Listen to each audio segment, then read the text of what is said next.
Hi అండి, నేను మీ లతాని మాట్లాడుతున్నాను. ఈరోజు దోశలోకి కారం చట్నీ ఎలా చేయాలనేది ఈ వీడియో చూపిస్తున్నాను.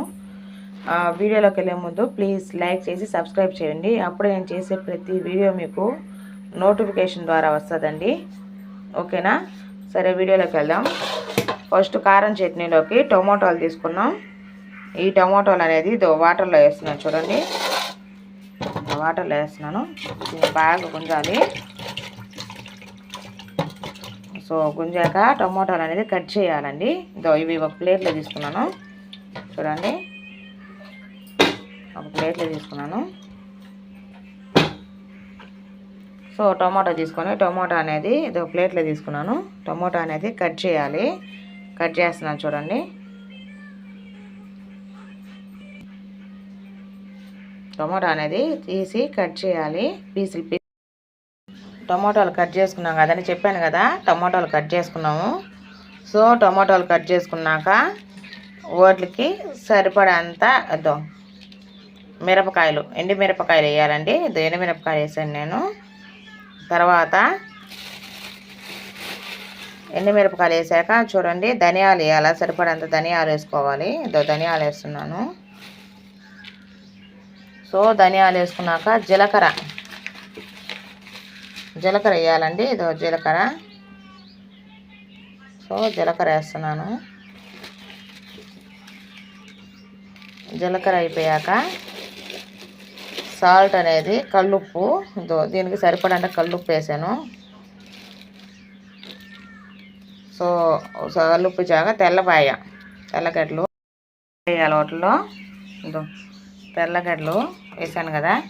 సో వీటిని మిక్సీ జార్ అనేది పట్టాదు. మిక్సీ మూత పెడుతున్నాను. వాటర్ పోయకూడదండి. సో మనం దీన్ని మిక్సీ జార్ వేసుకోవాలి. చూడండి, మిక్సీ జార్ మీద పెడుతున్నాను. మిక్సీ జార్ వేస్తాను. చూడండి, ఇప్పుడు మిక్సీ జార్ అనేది వేస్తాను. చూడండి,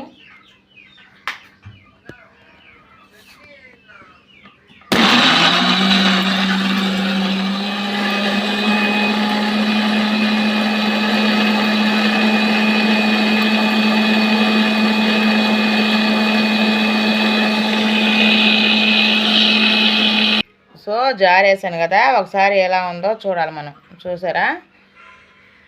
సో ఇది మెదిగింది కదా, దీన్ని తీసుకెళ్ళి ఇప్పుడు మనం తిరగమాత పెట్టాలా ఎలాగనేది చూపిస్తాను. చూడండి, సో మనం మిక్సీ జార్లో వేసుకున్నాము కదా, వేసుకున్నాక గ్యాస్ అనేది ఆన్ చేయాలి. సో పెనం పెట్టాము. చూడండి, సో పెనంలో ఆయిల్ పోసుకోవాలి. ఆయిల్ పోసాను. ఆయిల్ కాగిందండి. ఇందాక ఆయిల్ పోసుకున్నాం కదా, అదో ఆవాలు వేయాలా. ఆయిల్ కాగాక ఆవాలు వేసాక చూడండి, తర్వాత మినప్పప్పు వేయాలి. మినప్పప్పు వేస్తున్నాను.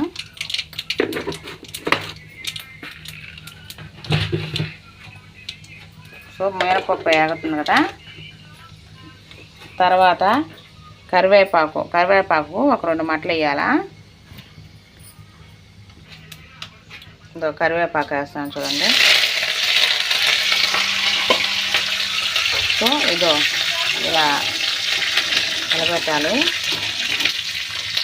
మనకి మినపప్పు వేగిందో లేదో చూసుకోవాలి. చూడండి,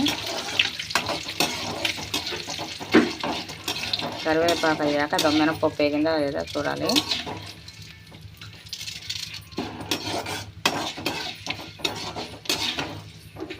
మినపప్పు వేగిందండి. మినపప్పు అయిపోయిన తర్వాత మనం తీసుకున్నటువంటి మిక్సీ జార్లో ఉంది కదా, చూడండి, ఈ మిక్సీ జార్లో తీసుకున్నటువంటి కారం అనేది దీంట్లో పోయాలి. చూడండి, మిక్సీ జార్లో తీసుకున్నటువంటి కారం దీంట్లో పోయాలి. అలా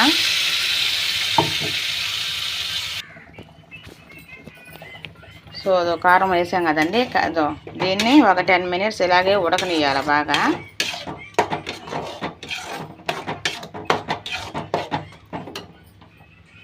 ఒక 10 మినిట్స్ ఇలాగే ఉడకాలన్నమాట.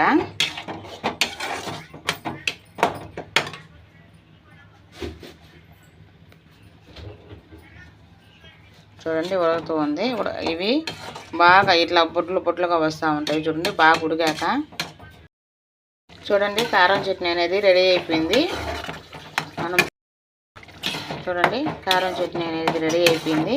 మనం పెనులో వేసుకున్నాం కదా, బాగా కాగినాక చూడండి ఏ కలర్లో వచ్చిందో. చూడండి ఇట్లాగా చిక్కగా వచ్చేదాకా కలర్ మనకి రెడ్ కలర్లో ఇట్లా వస్తుంది. సో ఇది కారం చట్నీ అనేది రెడీ అయిపోయింది. దీన్ని మనం ఒక బౌల్లో తీసుకోవాలన్నమాట. చూడండి కారం చట్నీ అనేది రెడీ అయిపోయింది మనకి. చూడండి ఎలా ఉందో. సో మనం దోశలోకి కానీ ఏదైనా చట్నీలు చేసుకునేటప్పుడు మనం ఇట్లా కారం చట్నీ చేసి పెట్టుకుంటే చాలా బాగుంటుంది. దోశలోకైతే కారం దోశ వేసుకోవచ్చు, ఇడ్లీలో కానీ బోండాలో కానీ చాలా బాగుంటుంది. ఇలా కారం చట్నీ అనేది ఇలా తయారు చేసుకోవాలండి. ఓకేనా, నెక్స్ట్ వీడియోలో కలుద్దాం. Thank you. ప్లీజ్ లైక్ చేసి సబ్స్క్రైబ్ చేయండి. అప్పుడే నేను చేసే ప్రతి వీడియో మీకు నోటిఫికేషన్ ద్వారా వస్తుందండి. Okay, thank you. నెక్స్ట్ వీడియోలో కలుద్దాం. Thank you.